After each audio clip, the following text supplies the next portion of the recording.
Ассалаумағалейкум, армысыздар қазақ елі. Баршаларыңызға рахмет, Алла разы болсын. Ең бірінші құқық қорғаушыларға көп рахмет.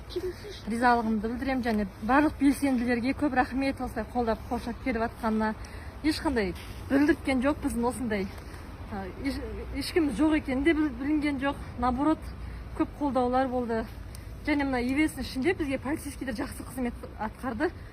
Суымызға дейін беріп, не айтамыз, соны орындайды. Душ десек, душқа түсіреді, жүгіртеді, спортпен айналысуға да көп мүмкіндіктер болды. Бұл біздің Тоқаев негізі Алға Қазақстан партиясынан қорқады. Сол себепті сайлау алды. Алдын ала бізді оргкомитет мүшелерін қамады. Заңсыз соттады. Соттың бәрі заңсыз. Соттар бәрі билікке қызмет еткені атқарады. Мына жерде мені сотымда былай жазылған. Емірші соттағанда мені жұмыс істемейді, жұмыссыз деп. Бұлар бізді неғып шығармақшы да, безденіктер қатарына жатқызбақшы мына жерде. Мені мына жерде жұмыссыз деп тіркеген. Қара беттер. Екінші, еще неде юристтер қызыл дипломмен бітірген, высшее образованиесі бар.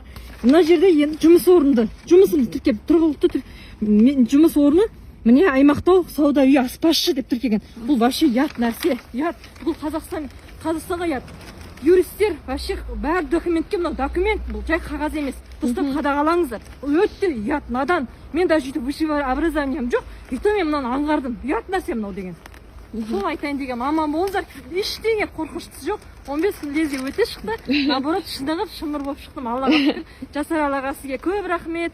Арман аға сіздерге рахмет. Әсет, баршаларыңызға Алла разы болсын. Заманбек, барларыңызға рахмет. Алға Қазақстан. Машалла. Тіркелмеген оппозициялық Алға Қазақстан партиясының бастамашыл тобының мүшелері ұсталып жатыр. Олардың бірі түрмеде 3 күннен бері аштық жариялаған. Міне машинасы, міне 734.